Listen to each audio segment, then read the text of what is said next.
Hello, friends, and welcome to our end of the year celebration for the Star Wars Universe podcast. And of course, you can't end the year without celebrating Life Day. So, in honor of one of the greatest pieces of Star Wars media, the holiday special, no, we won't be making you watch that, I promise. But we will be talking about all the great things that we want to celebrate, as well as some things that we might have some questions or thoughts about that happened in 2022. All that and more with myself and Paul Hoppy right after this commercial break that probably the Wookiees control.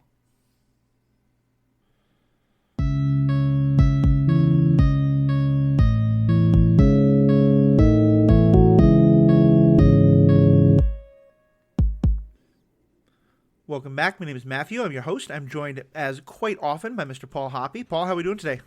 Doing pretty good, although now I'm picturing Papa Wookiee watching, what he's watching in that holiday special. And I enjoyed watching it that one time to some extent.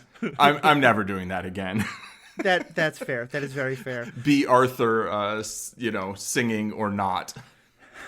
I found out recently that there is only one physical copy of that left in existence, and Carrie Fisher was in ownership of it. So I don't know what happened to it upon her death, but the fact that apparently she demanded it from George at some party, because he used to show it every year at Star Wars rap parties in the 70s and 80s. So. One original copy. There's also there's the one in the White and Nerdy video by Weird Al. Oh yes, that's true. That's true. Although that might be fake.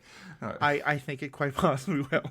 But no, friends, have no fear. We will be discussing 2022. And we're going to kind of have this in two parts. One is we're going to just kind of go over overall thoughts and impressions and feelings about this year. But then we're going to go through and kind of break down. We put out some polls that some of you were able to respond to on what were your favorite movies and books of this year. I'm sorry, what were your favorite TV shows and books of this year. There were no movies this year, but we certainly got a lot of content. And we also got some video games that Paul has not played, but I have, and I'll touch on briefly. And Paul, I think I would just start out my kind of thoughts on the overall year as saying, I feel like this was the first year where I really got used to the idea that we're just now going to have Star Wars content fairly regularly for the foreseeable future. You know, we had this long drought for Return of the Jedi, and then 16 years of nothing, and then the prequels, and then another however many years of nothing, and then the sequel movies. And then we had Mando. There was one show maybe a year, and even then I was still kind of like, okay, who knows? I'm looking at next year thinking we're going to have 4 shows probably at least. We had, by my count, 5 shows this year. What's kind of your overall feeling on where we are with Star Wars content and just how often it's coming out? Because to me, it kind of feels like we are now officially in the same era as Marvel in terms of just we're always going to be getting something. Yeah, the word super saturated comes to mind. That's fair.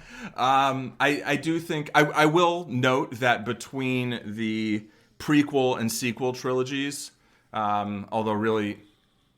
You know what? I'm not even sure either one of them is a proper trilogy, but I digress. There was the Clone Wars, right? So there was something, and that's kind of when I think almost the idea of a series that is, not like the Ewok series or the Droid series, which I guess existed, but it's weird because they did, there were 3 movies, and then there was over a decade, and then there were 3 more movies, and then there was over a decade, and then there were 5 movies pretty quickly. Right. And then there hasn't been a movie since 2019. Yeah, true. And I'm not even aware of any that are in production, right? There's pre-production, there's things being discussed, and there's going to be this trilogy, there's going to be that trilogy, there's going to be this movie, and then I could be missing something, but it seems to me like it's, transitioned into this, there are constantly going to be shows. And on some level, I think that's a really cool model. On another level, it feels like a bit much, and it's just this, to quote pitch meetings, you got some of that Star Wars milk for me, Yeah. just, milking the cash cow, basically. I kind of agree with that. I mean, I think I certainly like this a lot more than when it felt like just there was no Star Wars for decades. And you're right. It like the Clone Wars was out there for sure. And then Resistance has been out there. And I'm going to talk about that a little bit as well. I think, though, because at least when the Clone Wars was coming out episodically, the perception was, and certainly my perception was, that it was very much a show for kids. And it was not, I think in part because the prequels were not thought of very well by most of the fandom. Well, I should say, by most of the adult fandom who were talking online at the time. I think a lot of the people who saw the prequels as kids were watching the Clone Wars week to week. And they're the ones who are now mostly like young adults and are dominating a lot of the online conversations. And then a lot of us older folk like wound up catching up by watching it later. But I think certainly, like, were you watching the Clone Wars week to week when it came out? No, but I mean, I have friends our age who were, you know, who were very into Star Wars. I think basically, you know, there were kids who were maybe watching that as their first exposure to Star Wars. There were people who were kids when they watched the prequels, and then there were like, you know, hardcore Star Wars fans. And but you know, I did watch it before Disney acquired Star Wars, you know, or at least before they started making movies again. You know, back when most things were on Netflix. Right, yeah. I watched the whole series repeatedly on Netflix, you know. Yeah. In Spanish. It's a weird thing because, you know, back then I would have said there's no such thing as having too much Star Wars. And in some ways I don't quite feel that way because I have enjoyed most of it. But there is something about, like, watching Mando felt so special because there wasn't anything else going on. And I don't know, it's one of those, like, I don't want to romanticize the past. I guess here's maybe the best way to put it is, like, when there's only one movie every 2 years or every year or every 5 years, 10 years, whatever it is, it's so much. I feel like it's just the conversation has changed so much because now it feels a lot easier for me to be able to say, okay, that was pretty good. It wasn't my favorite because it wasn't the only Star Wars I'm going to get for 3 years, you know? Like, even some of the worst experiences I had with some of those movies, it was still getting to see Star Wars on screen for the first time in a year, 2 years, however long. Now, especially with so many of these TV shows coming out, many of which I thought were very good, some of which I thought were okay or had some problems, I'm in this sort of feeling of, like, okay, I can love what I love, I can not love what I love, there's always going to be something new coming down the road soon. And yeah, I think I have mixed feelings about that. I think it's great in some ways. I also think maybe spacing it out a little bit more, I would like if some of these shows got a little bit more room to breathe. You know, like, I would like if we had some more time to talk about Andor when the fact is Bad Batch is starting in 2 weeks. And then, you know, something else is going to start. We'll have Bad Batch and Mando going for the same time for about a month or so. And then Republic's going to come out and all this stuff. Ahsoka's going to come out and all the rest. Yeah, I think it's interesting because, I mean, the news cycle and the cycle of hype and coverage and everything is just faster than it used to be, right? Yeah. This is just the way the world operates now, as opposed to a specifically Star Wars thing or even a specifically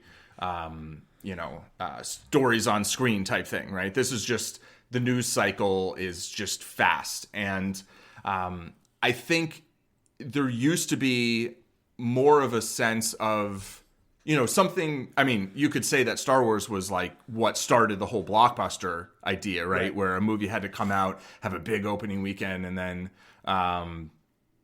just like dominate the box office in its initial release, as opposed to have this, you know, longer lifespan. But then on the other hand, like, maybe Star Wars did build up in terms of hype and did have this super long lifespan. So maybe it's like also kind of the opposite of that. But yeah, there was, you know, I don't think there's ever going to be the anticipation of like waiting 16 years and then seeing, you know, The Phantom Menace, right? Yeah. You know, similarly, there'll never be the disappointment for me of like having that much anticipation and the sort of confusion of like, wow, this is like such good rendition of so many of the things I love about Star Wars, you know, like the, you know, the Duel of the Fates and so much of it was like, you know, the spectacle was still there, but also the story just, you know, not landing with me. I'll just say that, right? And now it's like, you know, Obi-Wan Kenobi as a story, I would say didn't really land with me. Mm-hmm. But like, then I watched the next thing. You know, it's like, it just wasn't that big a deal. It wasn't like, oh, what have you done? And, it helped me sort of transition mentally into the idea of like, these are a bunch of stories that are connected in the same universe or galaxy. And you can take them as all being part of one continuity, although really there's two continuities because there's Legends and there's Disney, right?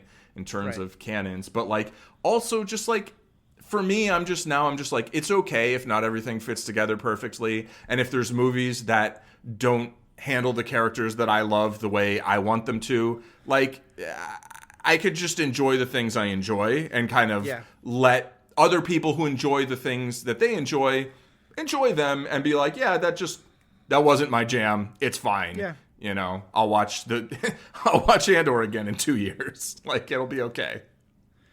I think that's very true. And we're always going to have some of the toxic parts of the fandom that are just going to yell and scream about everything. But that's not Star Wars. That's everything these days online. Yeah. But, like, I never wrote letters to Ahmed Best. I never, like, harassed anybody. But I was pretty upset when I thought the prequels were pretty bad. And I was 20 years younger and I was in a much different place in my life. But I was still, even then, I was like, I was bothered by it. But I wasn't, like, bothering anyone else about it. But I think part of that feeling was, like, I waited 20 years and I got this. Or, like, I had 20 years to think about what this story, how I think it would play out, and this doesn't fit that. And I'm not saying those are healthy or good thoughts. I think there's a lot of fan entitlement in that. But I think, like you said, now that it's so much is coming out, it's so much easier to be like, okay, that wasn't perfect, but I can move on, and I can still go back and enjoy the good parts. Even something like Kenobi, where I was like, I think you got a lot of this wrong. I'll still probably go back and watch some of the fight scenes or watch a lot of Reva's scenes because I thought her character was great. Or that, like, young Princess Leia was fantastic. Like, it feels much easier. Whereas, like, I think 10 years ago, I would have never put on Phantom Menace just to go watch Duel of the Fates. You know? Like, I knew it was good, but it was just wrapped up in all that and all these sort of sad feelings about things.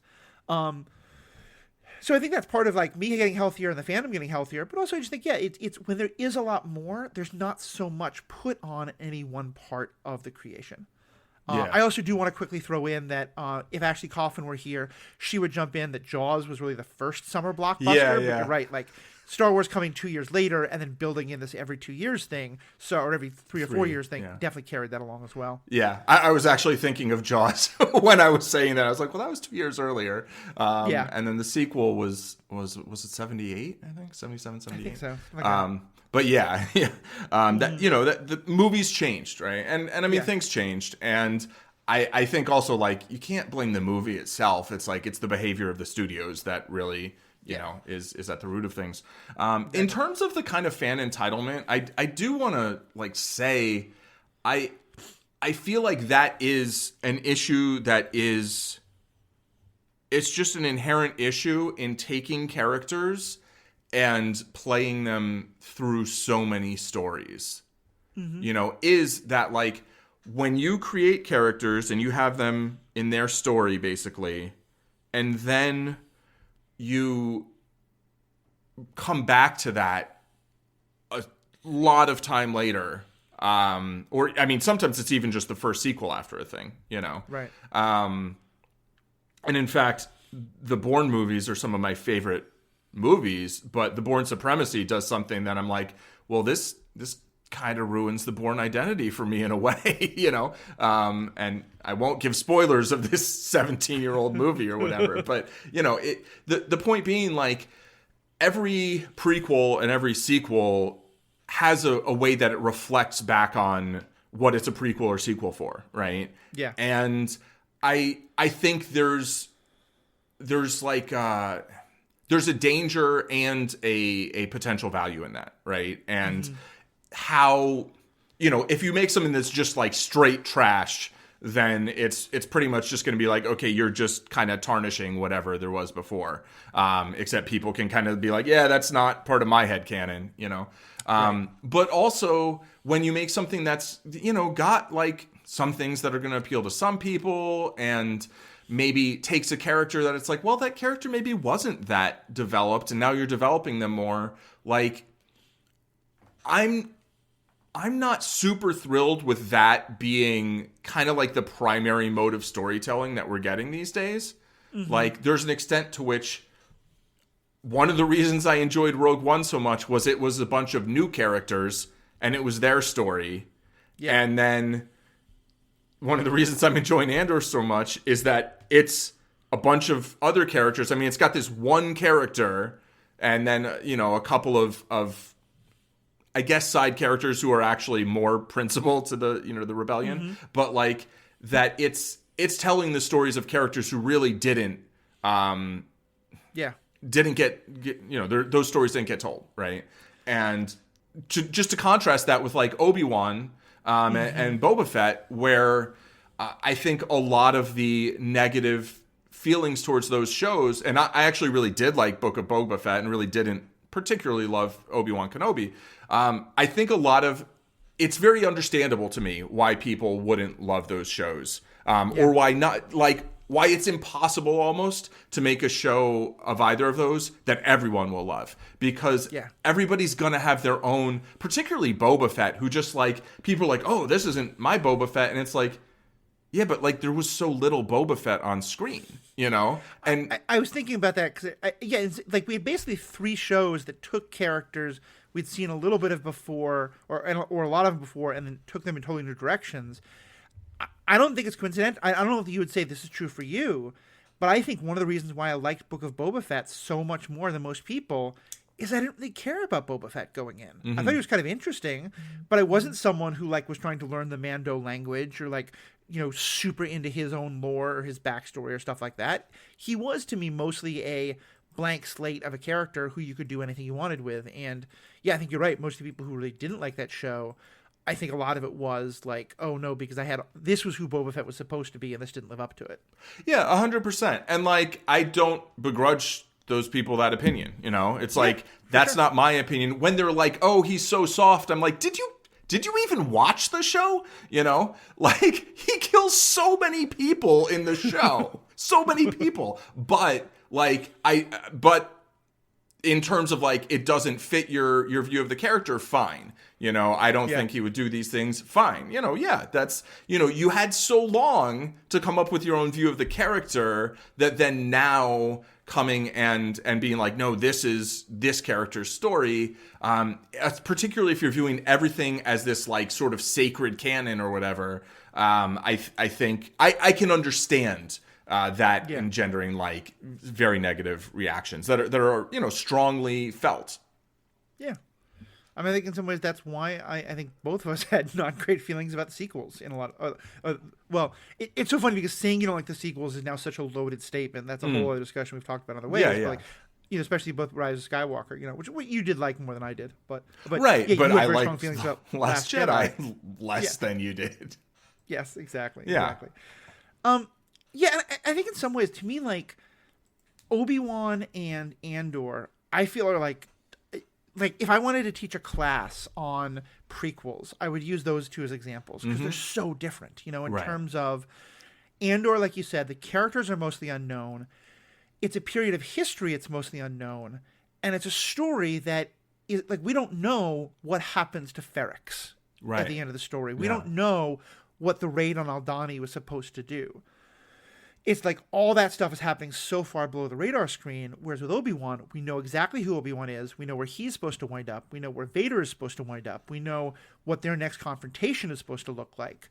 We know, and so I feel like I love that people really liked Obi-Wan. And it's funny, we did, like I said, a couple of polls, by no means scientific, but, we got about 100 respondents altogether between Twitter and Facebook. And Andor was the favorite by between about like 60%, about 60% or so were Andor, and then about 25%, kind of putting the two polls together, had Kenobi as this very strong second, maybe closer to 30%, with then Book of Boba Fett, Lego Summer Adventure, and Tales of the Jedi each getting a very much smaller, like less than 5% of the vote. And I think it's interesting that Obi-Wan and Andor are the two biggest, because I think they're two very different kinds of Star Wars. And I think it's awesome if you like both. I think it's awesome if one of them is more your speed. And I think I think there are definitely some people who are like, Andor is not for me because it's not lightsabers and space battles and all that kind of stuff. And, I like that we're now at that point. There are restaurants that I go to where they've got some things on the menu that I'm never going to order because I don't want it or don't think they do it well. And that's fine. And I would say, like, is there some sadness that we don't have any, like, Star Wars isn't just unifying around one thing anymore? I think, no, it's probably for the best because we fought like crazy when we did that. And, like, the more it can be this, people can be like, okay, cool, you're just not an Andor person. You're not, whatever. And I enjoyed all of it. I definitely preferred Andor, but some people really preferred Obi-Wan. And I think that's great. Yeah, there's a lot there. Yeah. I think, let's see. First of all, I don't go to restaurants that have things that I don't want, but that's my There's got to be a vegan restaurant that does something weird. Just like, there's not enough spice in that. I'm not ordering that again. Sure. Okay. I'll accept that metaphor. But yeah, in terms of like there being something for, different things for different people, I think that's cool. And, especially, in Star Wars, I feel like things aren't necessarily as overtly targeted in terms of like, identity, like the way Marvel kind of, the way Marvel has done representation recently, which, I mean, I haven't seen everything. I haven't seen Black Panther or Wakanda Forever. But like when Ms. Marvel came out, like the way it was marketed was so much around, look, this is this character's identity, as opposed to more holistically, this is who this person is, who this character is, which, I don't know, that's a whole tangent. But like, I feel like Star Wars can hopefully showcase more and more diversity going forward. But because the Star Wars universe is very different from our own, I think it plays a little differently. Right. In terms of just the stories themselves, right? But like in terms of the prequels, and by prequels I mean Obi-Wan and Andor, the shows, right? I think Obi-Wan to me was like it had some great set pieces, right? And it felt like it was built around some scenes that someone wanted to put on screen. And those scenes were very cool to watch. For me, I mean, I think they were objectively well done in terms of like delivering on what they were there to deliver. I think there's a larger question of like, why are you telling this story? And it's funny because Obi-Wan is such a pivotal character in, the Skywalker saga, basically, right? Right. In terms of his, relationship with Anakin and then with Luke. And maybe as a Force ghost with Leia eventually. But nonetheless, like, I felt like there wasn't really a huge point to that story in terms of, like, it felt like, let's have another matchup between Anakin and Obi-Wan. And there's some character stuff that is delivered there. But it doesn't feel like it's a story that's, like, important in terms of the overall narrative, or to me so much in terms of their characters, Yeah, like, I think if there's any sort of like big thing a transition moment in the overall story, it's Obi-Wan's own personal journey of coming to terms with his guilt over what happened to Anakin and being able to turn now toward focus on protecting Luke and training Luke and not just kind of losing himself and cutting himself off from the Force. And right. Yeah, like it's an interesting internal journey, but it's not the story of, how did the Death Star get built, or how did, these planets decide to join the rebellion, or like any kind of like it's a character journey. It's not a story journey. Yes. But then also it's like, because we know that it seems like he ends up not really doing very much during this whole time period, it just feels a little awkward to me in terms of like its place within the greater narrative, right? Yeah, I would agree with that. And also it's like, well, we told that dude's story, and it's like to me that feels like there's a little bit of like, like, oh, well, let's fill in all of these kind of gaps. You know, it's like, where can we fit a story in? And that's not to say that there couldn't be a great Obi-Wan Kenobi story. I don't feel like this was a great story. I feel like it was, at points, a very well executed show in ways, you know, that I think probably could have been a 2-hour movie and been a lot tighter. And in fact, was originally conceived as a movie. And then they stretched it to fit this format. Right. I mean, I would say I think I have experienced a great Obi-Wan Kenobi story, and I think it's just called Kenobi, the novel. Right. It's part of the Legends continuity, but some parts of it have been kind of, I think, influenced the show. And I think part of why I felt it worked so much better than this is it's a much smaller story. It is a similar idea of him trying to decide how to deal with his guilt and whether to like try and be a hero again, or how he interacts with Luke and how he deals with Lars. But the focus of it is a local conflict between settlers who are humans and natives who are the Tuscans. Right. And it to me, it worked so much more because it tells Obi-Wan's journey, but without it being this fundamental moment for Leia and for Vader and Anakin and for all these other, like, and for the overall story. It was just sort of saying, like, because to me, I think that's the main thing that Obi-Wan got wrong.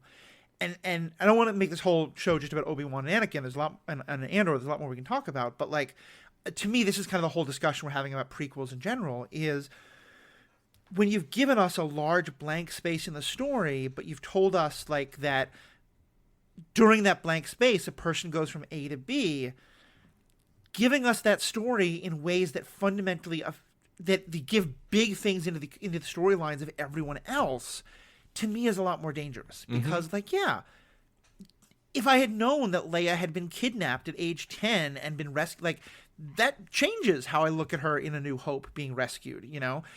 But I don't think it quite lines up all the same ways. Whereas, like, this story, or Andor, everything is so below the radar. By this story, I mean the Kenobi book I'm talking about. Yeah. That or Andor are so far below the radar screen that you could tell me that anything happened on Fennec, and I would still, it wouldn't change my understanding of everything. I wouldn't be like, well, why wasn't that mentioned in Rebels? Why wasn't that mentioned in A New Hope or any of those or Rogue One or any of those things?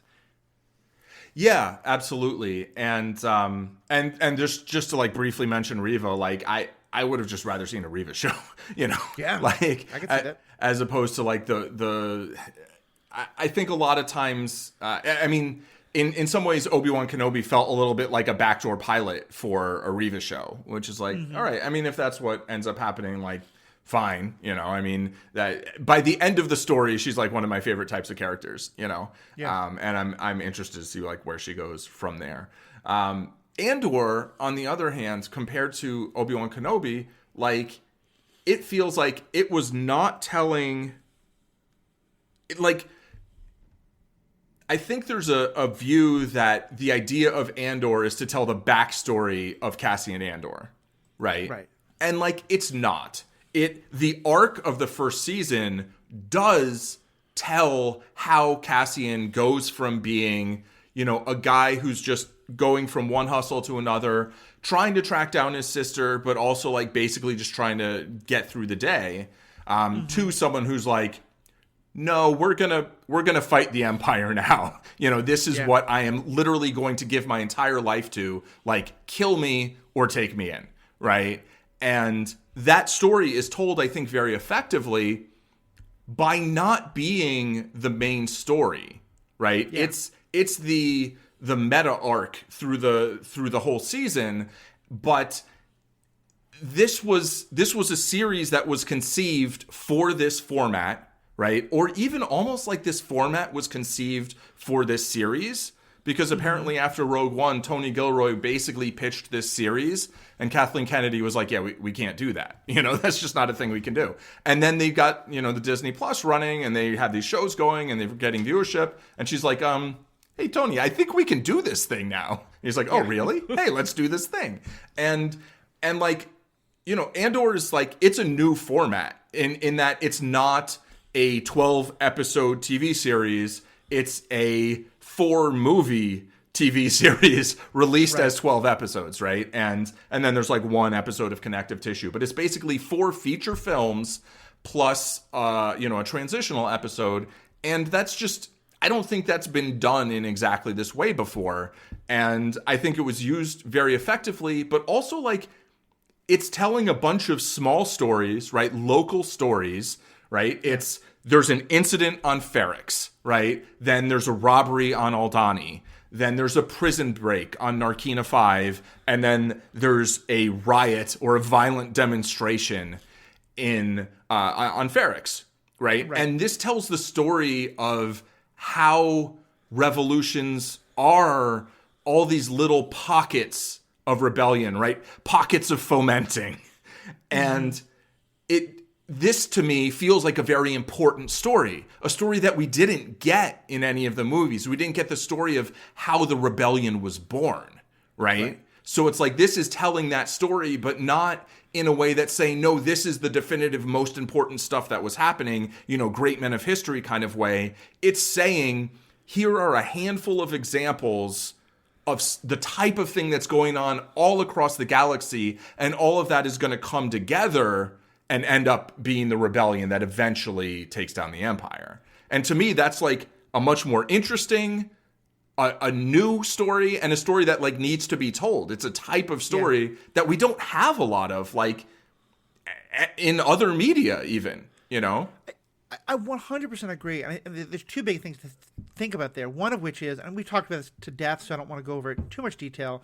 But like part of I think what the story understood was, by the time you get to Luke Skywalker and blowing up planets, the ideas of good and evil seem pretty cemented, and so we're going to tell a fairly straightforward story of good and evil, where good is tempted towards evil, and evil can be brought back to good, but still the lines are fairly clear. And this show, morally and ethically, is exactly the other side, where it's, the goodness is happening because of people like Luthen, who are like, those 30 people, they're going to have to die to help do this other thing. Plus or Krieger. Like, Krieger and all of his people, or like Andor really helped us, but maybe we need to kill him just to keep him quiet, And to me, I think that you're right. It's a new thing. It's such an essential thing. But the other thing about this show, just because we've gone into that first one in such detail, is the way you described it, I think really perfectly captures why the part of Star Wars media that it most perfectly lines up with is Star Wars Rebels. Yes. And because Star Wars Rebels is a very different kind of story. It's a found family about one very particular... And there's the idea of, like, by watching that group of people, you get to see the rebellion getting started as they do. But still, that there's so much happening off screen. I feel like that by the end of Andor, if you take Andor and Rebels, we're going to put them together to have such a clearer picture of how all these different pieces came together. And to be clear, I don't think Andor Season 2 will be the story of the rebellion in a comprehensive way. I don't want it to be. But I think because the rebellion was mostly showing us like very much out on the edges, and here we're showing some of the stuff on the edges with Andor himself, but we're also getting Mon Mothma and Luthen, and probably Bail Organa may come back, with all these people who are like essential to the much more central part of the story. That I think is going to wind up being a fairly comprehensive picture of like all the different things going on, with still probably a lot left out, because it's still going to be from the perspective of our characters we know. Yeah, absolutely. And I mean, I'm glad you bring up Rebels, because I neglected that in my statement. I do think, Andor does the whole thing in a somewhat different way, that very much so. That I think is not really something I feel like I've seen before. But I do feel like when you pair it with Rebels, it's even more potent in terms of like, this is showing these different things that are going on at the same time in different places, but they're similar types of things, right? Yeah. And it all adds up into a picture of like, you don't have to show every single, rebel thing that ever happened, right? But you give the sense of different things that were happening in different places. And I think it paints a very effective picture. Especially because, and this is something I think actually Andor did even better than Rebels, is that one of the problems with Rebels is that by the end of the show, and there's going to be some spoilers here for the end of Rebels, so if you haven't gotten there yet, skip ahead a little bit. But Rebels builds some of its characters up to be so big that you're sort of like, okay, well, if Hera is literally like one of the greatest pilots in the world, in the galaxy at that time, why isn't she doing something essential at, these battles? Or, Ezra is a Jedi. Why isn't he doing these things? And they find ways to kind of like retcon those things, not even retcon, but like to take those pieces off of the board. Or in Hera's case, like, you can see the ghost in a couple of the big battles. I don't have any need. To me, like, I know where Mon Mothma is going to go, but like, if you tell me that Luthen eventually just either is like caught by the Empire, or like has a falling out with Mon Mothma, or just becomes like a colonel, and like, yeah, he's one of the people commanding people on Hoth, and maybe he's killed at Hoth, or he's killed at, in Endor, or whatever it is. Like, I believe that. I don't have any need to sort of be like, okay, but because Luthen is like, he's a very big he's a very big fish in a particular pond. But by the time you go from like spy missions and little bank robberies to galactic civil war, yeah, I totally believe that Luthen gets lost in the shuffle, as does Val and Sintra and all those folks. And that, yeah, they probably were involved in some of the battles, and they probably died, and some of them died in the battles, and some of them lived.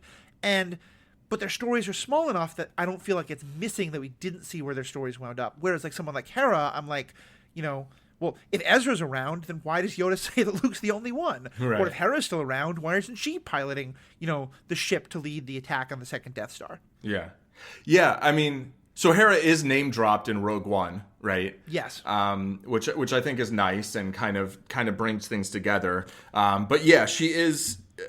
That is the thing. Like, when you pump your characters up as being, so powerful or so important or central to things, it really does make it difficult to then explain, like, why weren't they in a particular place at a particular time? And I think with Luthen, it's like, I mean, he could just be in the shadows throughout the entire, original trilogy. Many Bothans died. Maybe that's because he was like, yeah, I think, 30 Bothans dying is going to be worth this intel. Oh, we don't dark, know. But it's true. Super true. He also, maybe he gets that killed. Mission. What? He could have been the handler for that mission. He could have, we don't know. I don't even really know what a Bothan is. I imagine that's been fleshed out somewhere in the Legends canon, at least. But yeah, the Timothy Zahn books, there's a very prominent Bothan who's part of the like leadership of the New Republic, but nothing in canon that I know. Nothing in Disney canon that I know. Right. Cool. But yeah, exactly. Like, we know where Mon Mothma's going to end up, and we see kind of her process of getting to the point where that makes sense, right? And unfortunately, we know where Bail Organa ends up, or at least presumably. I think he said he was flying back to Alderaan, right? Mm-hmm. And yeah, so having the characters be more, on the ground type agents as opposed to like ace pilots definitely makes it easier to not have their absence felt in the original trilogy, when it's like, well, why weren't they there? But, then again, that's like when I saw Rogue One, I was like, oh, clearly everyone's going to die because, I was like, these characters aren't in the original trilogy. So, like, if they're going to be, a really effective squad, like, they're probably, this is a one-way ticket to Scarif. One-way ticket. There's so much we can more say about those two shows. Let's talk about some of the other shows that came out that and like you said, both of us were pretty up on Book of Boba Fett. Especially that is, I think, considered by many to be one of the worst shows of the year, which I would strongly disagree with. I mean, anyone can have their opinion, that's fine. But what did you like about Book of Boba Fett? Right. So, I mean, first of all, I just like things that Robert Rodriguez makes, even things that I don't like. Like, I still like them, just in terms of, the look and the feel and the pacing. I think some people found the pacing weird because of the way they handled the flashbacks. I actually really appreciate the sort of outside the box way of doing that, and kind of having the flashbacks mostly be like more cohesive, right? As opposed to chopping it up through the entire season. I enjoy Boba Fett as a character. I like Fennec Shand as a character as well. I like both of the stars of the show, and as actors, Ming-Na Wen and Tamora Morrison. And I like that there's a show that has actors in their 50s or even like 60-ish or whatever who are the main characters and are action heroes and then don't get killed off so that some younger character can like have feelings, you know? That's one of my larger complaints about Star Wars at large, you know, is like there is I mean, you know, they're movies and there's a lot of ageism in movies, but it's like, it feels like a lot of it is like deeply woven into the plot where it's like, you know, the mentor must die so the student can like, it's like, that's not really how things work. And it's like actually pretty gross. Right. Within an individual story, fine, whatever. But just having that always be a pattern. They presented as action heroes. They're presented as sex objects. I mean, and they're not that they're objectified in a bad way. Sexy action heroes, right? Yeah. They are both very thirstworthy in the show, and the show is intentionally doing that, right? And I think that's awesome. You know, like Tamora Morrison still looks very good with the shirt off, and he's well into his 60s, and Ming-Na Wen is in her 50s and still looks amazing. And they're not objectified, but they're presented as like. You know, think about, like, I love the show The Golden Girls, and I know you love it even more than I do. And even that show was about, like, hey, don't think of old people quite the way you think of them. But the show was also very much about, like, this is going to be funny because they're old people. At least in the way it's marketed and still remembered, I think. And this show is, like, it's not in any way that it's supposed to be that these two are elderly, or, I mean, that's the word, but they're not young, spry, young chickens. But, like, but that's not the point. It's just, here's where they are. They've had long lives and they're doing awesome things, and let's watch that. Right, exactly. It's not that's not the point of the show, you know. It's just a thing about the show, which generally is my favorite kind of representation, right? Yeah. I do think there's a place and an important place for representation that's like, no, this is going to specifically address issues specific to, you know, being, you know, however you want to say it, but like a particular type of person in a particular place. Like, yes, that's also important. But for me, I mostly enjoy when it's just like, yeah, why can't we have, you know, an action hero who looks like this, you know? Right. And we can, and I think that's great. You know, when people talk about the Book of Boba Fett, they like to mention like, you know, the like speeder bike gang and like how those bright colors were so un-Star Wars. And like, I loved that. I think what's more punk on Tatooine than to have some brightly colored, like high maintenance bike, you know, that like, imagine trying to keep the shine on that thing on Tatooine, right. You know, like, I mean, just looking at my car here in Las Vegas, goodness, like the sand, I hate sand. And just think about like, even in Las Vegas, if you were to say, like, what is the look of Las Vegas? Yeah, a lot of people are going to think of, like, all the bright lights and glitz of, like, the Strip. But, like, you can find 10 different aesthetics just walking around Vegas. Yeah. So the idea that there is one look that is Star Wars that you're going to find on thousands of planets is utterly ridiculous. Right. You know? Of course there's going to be all sorts of different looks. And like you said, these kids are counterculture. That's their whole point. So, of course, they're going to do something that's very against the look of what people expect. Yeah, exactly. And and I just, you know, I enjoyed the set pieces. Oh, Danny Trejo as you know, the Rancor Wrangler. Yeah. You know, that was fantastic. The fact that they didn't kill the Rancor at the end, but you know, Grogu tamed it. That was a nice choice, at least. You know, some of it's funny because like I've also seen like Luke showing up in Mandalorian as like this like strike against that, as if it's just some like fan service like nonsense cameo, and I'm like, that I feel like that made all the sense in that show. Here in Book of Boba Fett, that wasn't my favorite part. Like I would have expected to enjoy that more, and you know, some of the Din Djarin stuff. I did appreciate his appearance, and I loved like the musical cue at the end of I think it was episode 4, where it's like, but who can we get? And then they play, you know, a little bit of the theme. I'm like, okay, cool. But that in terms of like the pacing of the season did feel a little odd. I think if I had expected that more going in, or like the more that becomes a normal thing, I think the less something like that will sort of bother me, you know? I think that's sort of more of a me problem than the show problem. Yeah. I mean, I think in some ways it was the show trying to say, kind of like we were talking with Andor, trying to say we're going to try and tell a different kind of story here. Because, you know, and this is something you and I have talked a lot about with the MCU, that, especially the Netflix MCU, but also some of the other stuff, that, like, it's great to tell a story that focuses on a particular character, but at some points you get to a moment where you're like, okay, but it just makes sense for this character to now interact with this other character. But then, like, no, it's supposed to be this first character's show and not this other character's show and all that kind of... And all these sort of, like, the way movies and TV shows are made influencing the actual story itself. And how, whereas in contrast, something like the DC Justice League show, Justice League United or whatever, you just had whatever character who would make sense to show up, showed up. Yeah. I feel like with Book of Boba Fett, they're trying to say, like, what if we actually have, like, a collection of shows that are all set in these years soon after Return of the Jedi, when the New Republic is trying to get established, and some of it's going to be about, some of it's going to focus on Mando, and some of it's going to focus on Boba Fett, and there was, you know, I think it's now gotten stalled, but there was a show that was going to focus on, like, some of the X-Wing pilots who, you know, like the traffic cop played by the guy from Kim's Convenience, whose name I can never remember, but who's such an amazing actor. Paul Sun-Hyung Lee. Say again? Paul Sun-Hyung Lee.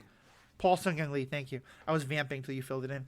But yeah, and like, and then they're all just, and then like, it could just be called like after Ewoks season 1, after Ewoks season 2, after Ewoks season 3, etc. Right. And so I didn't mind the idea of it.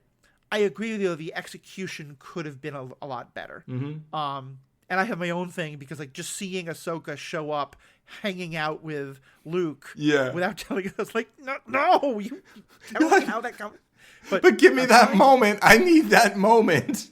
I just need her to learn that Anakin came back. Anyway, that's another story. But yeah, like, that didn't. To me, there's some people who thought like the execution of it was bad, which is where I think you and I were. There were those who were like, no, this whole idea was wrong. And to me, that, kind of like you said with Luke, like, to me, Luke showing up is exactly that thing that I used to complain about with MCU shows, where I was like, okay, I know the show doesn't have the budget for Chris Evans, but Captain America is the person who should show up in this moment. Right. And and I feel like I would have felt that too, is it would have felt like, okay, well, Luke Skywalker should be the one in story who shows up in this moment, but Mark Hamill is much older. It's going to be hard to do. Fine, they didn't do it. That's too bad. And instead they did it. Yeah. And was there a bit of if you want to say uncanny valleyness to it, I didn't see it, but fine. But they made it work that the thing that should happen in the story did get to happen in the story. I have no problems with that because in the same way, like, of course, Boba Fett, when he needs help, Mando's one of the people he's going to turn to. Right, of course, right? He just helped Mando. Now Mando's helping him. Like, it makes all the sense. And and I mean, there's some instances in the MCU, I think, of in some of the shows, you know, a big character was supposed to show up, and then someone was like, "Oh, but this is supposed to be this character's show, so that character can't show up. They'll like upstage them." And it's like, well, but shouldn't that character show up? Like, doesn't that make sense? You know? Yeah. And I'm really happy that with Star Wars they have been going with it. Like, yeah, this is what we think makes sense, so we're gonna do it. And and I mean, rewatching Rogue One, there's like a little bit of an uncanny valley thing with like Tarkin for me now, whereas the first time it didn't bother me, you know, and.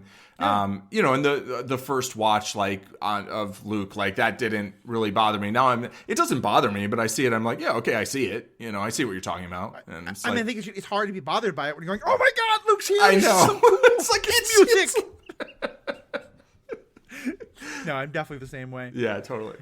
I totally agree with you. And again, sort of pulling in one thing I've been doing the last couple of weeks is watching Star Wars Resistance. And actually tomorrow I'm going to record an episode with Aaron McGowan coming back on Star Wars Resistance Season 1, because a lot like Clone Wars, and I'd say almost reminds you of Star Trek The Next Generation, and that the first half of the season is real bad, but it gets a lot better, and then it does a real, like, almost the Good Place level of, like, sucking you into a different kind of story than you thought you were in. But the point I'm making here is, kind of in the same way that the Clone Wars filled in a lot of the gaps from the prequel movies.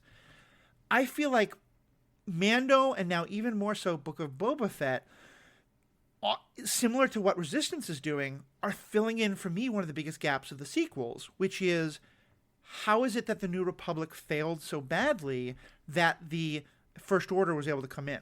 Because what I think Mando showed, but especially here when you look at what's happening on Tatooine, it really shows how useless the New Republic is, and especially like, to me, if you want to make me feel like they're like lose all respect for a government and its authority, I mean, like, don't get me wrong, I don't have respect for cops to begin with, but the idea that there's this like massive corruption everywhere and all of these problems everywhere, and there's no one trying to take on the corrupt bosses and politicians and all these people, but they're still going to stop you for traffic tickets, basically. Right. Like, that's a great way to tell me, like, whatever government's out here isn't here to help me. They're here to take money from me while they're not helping me and dealing with their own stuff back home. And Resistance makes some similar points really well later in the season. And I think that's one thing that Book of Boba Fett really helped me do, is getting to see, like, yeah, before the Empire, Tatooine was completely ignored by the Republic, to the point where they couldn't even free a slave who was the mother of one of their own Padawans. Yeah. Now, they've fought all these wars, they've defeated the Empire, and what's going on? Tatooine is just as bad as it ever was, and the New Republic is not anywhere to be found. And yeah, I can understand, like, throughout history, what we see is that times of chaos and anarchy and people feeling like no one's in control is when they start thinking, okay, this strong man has a lot of ideas and makes me want to, like, I have to shout weird things, but they're going to make the trains run on time. They're going to take care of the people who keep breaking into my store or whatever. And, like, I'm not saying that's good in any way, but I'm saying it makes it understandable why people would see something like the First Order or the Empire way back in the day as something they wanted. And I really appreciate that about Mando, but also I think Boba Fett does a good job with that. Yeah. Yeah, I mean, it's funny, actually. This didn't really occur to me until you were just saying all this, but in a way, Boba Fett's like a microcosm of that story, because, Boba Fett comes in and things are the way they are, and then, this guy's like, oh, they're stealing my water. And then they're like, well, he's price gouging us for the water. And then he's like, okay, well, I have might, so I'm going to decide what happens, Right. And we don't get to see too much about how that much of the population really responds to this, right? We see more, a certain set of players really, but the bikers are like, yeah, okay, we'll work for you. And, if you keep people from price gouging us on the water, and, I mean, Boba Fett's not the Empire, but he is an authoritarian. Yeah, he's not, he has some heroic ideas of wanting to help people, and he sees some value to the power he wants to bring. But he's not like someone reluctant, like, oh, I don't want to rule. Okay, I guess I can do it to help everyone. He's like, no, cool. I'm going to be the daimyo. I'm going to set myself in charge. Oh, and by the way, yeah, we can also make things a lot better to keep people's loyalty. And yeah, I don't really like price gouging, so let's stop that. Right, exactly. I will say the only thing that really disappointed me about Book of Boba Fett, and here's where also it ties into other stories, I loved how much the Tuskens were a big part of the first part of his story. And I think in a world where here's where, again, like, maybe this is an unfair thing to put on the story. It is his particular story. And his story of, he had this really powerful experience with the Tuskens, and then in part because of his mistakes, he thought he could help keep them safe. He didn't. They were wiped out. And he has to now carry the guilt of that, and that's going to influence him through the rest of his story. That's a legitimate story, I think, and a good one to tell. But when the Tuskens have not had their story told in any other setting at all, and this is the first time that we're starting to be like, yeah, maybe we talked about them kind of like, old cowboy and Indian movies used to talk about the Native Americans, and maybe we should portray them a little bit more sympathetically. Like, to have them then all show up and wind up kind of being fridged in terms of, like, they die to advance our main character's story, And then especially because I know in the Book of Kenobi, there's so much about him with the Tuskens, and then we don't get any of that in his show. I don't think it's fair to say that this show needed to give us more with the Tuskens, but I think in terms of the overall Star Wars story, I think to start the discussion of the Tuskens and then end it without it being picked up anywhere else is overall kind of disappointing. And to me, that's the only kind of like, I've gone back and watched the show and I liked it, but those scenes were a little less satisfying and a little harder to watch, knowing that they're not really going anywhere. Yeah, I also found that disappointing that in Book of Boba Fett specifically, they didn't kind of circle back to that at all, you know, because those weren't the only Tuskens, right? Right. It's not like all the Tuskens were genocided by the Pikes. There was this dynamic that was very awful between the Pikes and the Tuskens, where, you know, the Pikes were shooting at them out of this train the way, you know, people in the United States used to shoot at you know, native peoples out of trains, like for sport, or just because people are awful, right? And those people were specifically awful in that way. And I thought that whole thing, I think, was a very interesting story. It's a very terrible and sad story, and I think that story's a fine story to tell. I do completely agree that, first of all, I think in Book of Boba Fett, I think they could have doubled back and shown other Tuskens being part of the story going forward, right? But then certainly, if you're not going to do that in Book of Boba Fett, if you make an effort in Kenobi to also show the Tuskens as people, and I think that would not so much make up for it, but like show that, like, yeah, this is a story of something horrible that happened to this group of Tuskens, but like, here's another story that has Tuskens as real characters. And, you know, Mando did that a little, right? In season 2, especially, I think.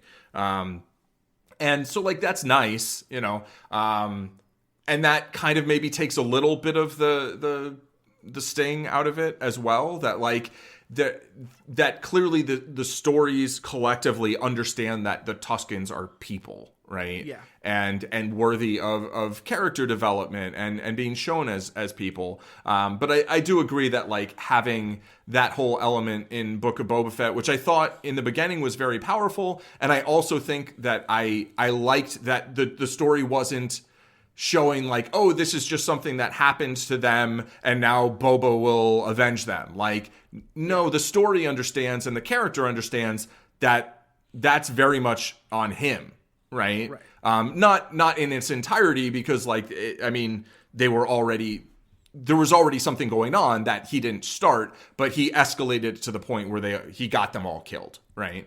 And so I appreciate that the story understands that, but then it also doesn't really have him learn a lesson from that, which feels a little weird. Like you were pointing out during our coverage of the show that, like, at the end, it's like, well, he's still just like trying to say, I'm going to fight for these people without like getting the people to co-sign, you know? So like, that's, I feel like it wasn't collectively a cohesive, all together great show without anything about it. But, and that would be kind of the more specific, like, maybe you could have done a little more with this. Maybe make it 8 episodes, you know? And it's funny too, because like, on the one hand, it does leave me thinking, like, I really would like some Star Wars property to really go deeper into the Tuskens. I'm also so done with Tatooine, though. Oh, I know. Like... I know. Yeah, I was just thinking, I was like, wow, every other live action show until Andor had Tatooine in it. Oh, wow, you're right. That's a lot of Tatooine, you know? All right, let's move on to some of the others, because a lot we want to cover. Yes. I don't want to make it too long. Lego Star Wars Summer Vacation. Is there any more to this recording? Well, yes. Yes, there is.